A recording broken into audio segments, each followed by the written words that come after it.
Olá, tudo bem? Meu nome é Vicente Graziano, sou advogado e especialista na constituição de holding familiar e planejamento patrimonial da família.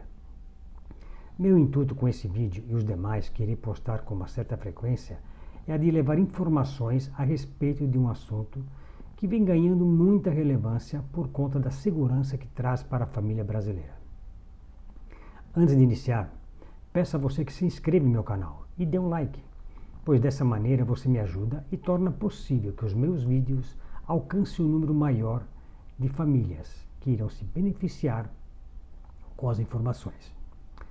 Pois bem, o que seria planejamento sucessório? E de uma maneira muito simples, poderia dizer que é cuidar dos bens que você possui antes de sua morte. Ou seja, planejar o que fazer, para quem irão esses bens, de que maneira.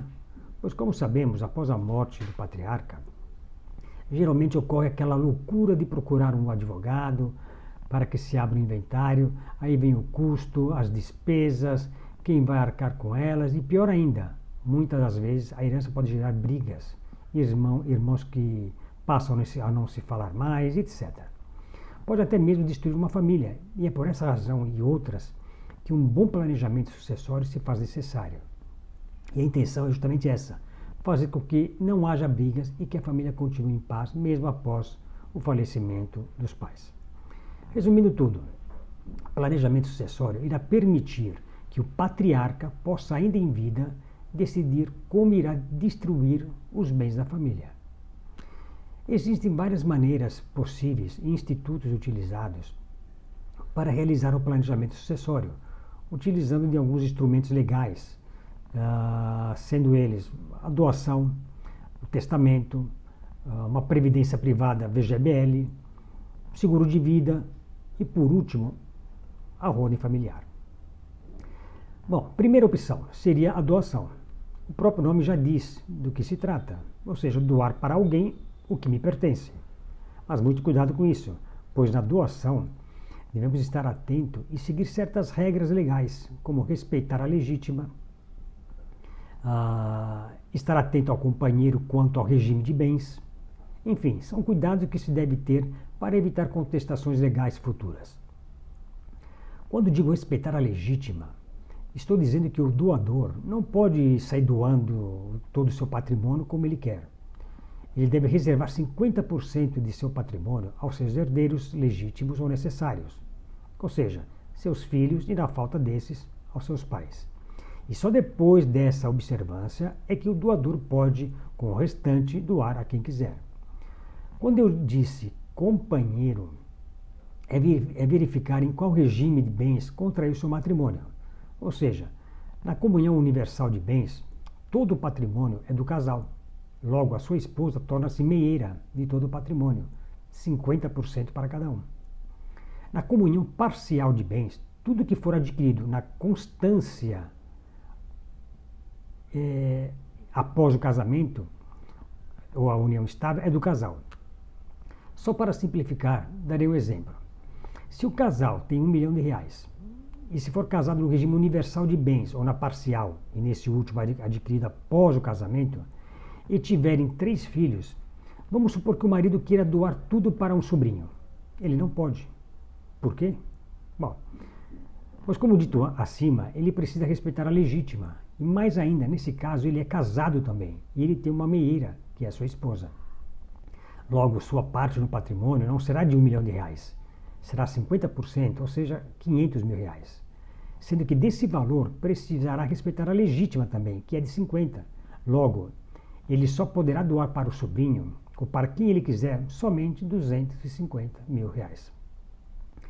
Além dessa observância, logicamente ainda temos o ITCMD, que é o Imposto de Transmissão, Causa-Mortes e Doação, que deve ser recolhido, bem como despesa de cartório e um bom advogado para poder assisti-lo na elaboração e os cuidados acima para que não haja nenhuma ilegalidade nessa doação. A segunda opção seria o testamento. Nesse instituto, também o testador pode deixar seus bens a quem quiser, mas também deve seguir, obviamente, as mesmas regras que acabei de explicar no caso da doação, ou seja, respeitar a legítima e a meia ação. A terceira opção seria a Previdência Privada VGBL.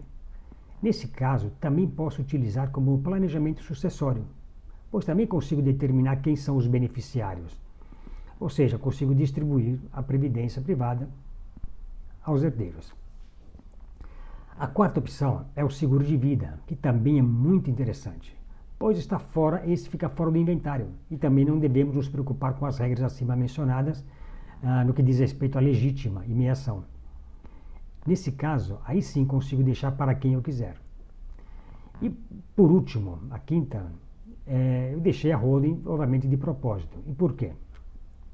Primeiramente, em relação aos institutos acima, como a doação e o testamento, irei mais à frente fazer um vídeo explicando o porquê, exatamente hoje, não compensa utilizá-los da maneira convencional. E vamos nos concentrar em utilizá-las dentro do sistema de holding familiar. E como isso pode ser feito? Então vamos lá. A pessoa institucionaliza todo o seu patrimônio para dentro da holding, através de uma integralização. E após feito isso, iremos seguir de uma forma parecida, mas com alguma mudança de uma doação em vida com reserva de usufruto. Feito isso, e já estando todo o patrimônio dentro da holding, dentro da empresa, você agora terá todas aquelas cotas de capital social e não mais os bens. E você fará uma doação dessas cotas do capital da holding, dessa empresa, para os seus herdeiros, respeitando sempre, obviamente, a legítima. Bato sempre nessa tecla. Para as pessoas que nunca viram isso, esse fato de colocar todo o seu patrimônio dentro de uma empresa e depois disso doar essas cotas a seus herdeiros pode até parecer estranho, mas isso é muito tranquilo e corriqueiro dentro do nosso métier. Pois o que vai acontecer na realidade é que essa doação será feita com reserva de usufruto vitalício um pouco diferente, pois utilizaremos alguns institutos que irão proteger a rigor o próprio dono do patrimônio. Na prática, essa doação ela é meramente burocrática, até que não ocorra o evento morte do patriarca. E é você quem manda, é você que pode vender, alugar, receber os aluguéis, enfim, você tem o total domínio de tudo. Como já te disse antes, existem vários institutos que irão cercar essa doação, com cláusulas que o farão controlar e gerir tudo como antes fosse, ou seja, como se nada tivesse mudado. Somente após a morte é que se dispara esse gatilho. Bom, no dia 2 de março vou realizar uma palestra onde vou explicar sobre o sistema de holding e o planejamento patrimonial da família e como isso poderá evitar que seu filho caia de classe social por conta do inventário. Isso mesmo. Vou deixar aqui embaixo um link para a sua inscrição. Não deixe de participar, pois você vai se assustar com o que irei te dizer.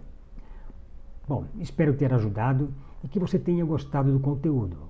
Compartilhe com os amigos para que eles também possam receber essas informações. E não se esqueça, por favor, se inscreva em meu canal, pois assim toda vez que eu fizer um vídeo, você será avisado automaticamente. E mais uma vez, lembre-se, dê um likezinho para mim. Dessa maneira você ajuda o meu canal a crescer e levar mais informações para outras famílias. E caso você queira que eu fale sobre um tema específico dentro da minha área de atuação, deixe uma mensagem. Nos veremos em outros vídeos. Até mais!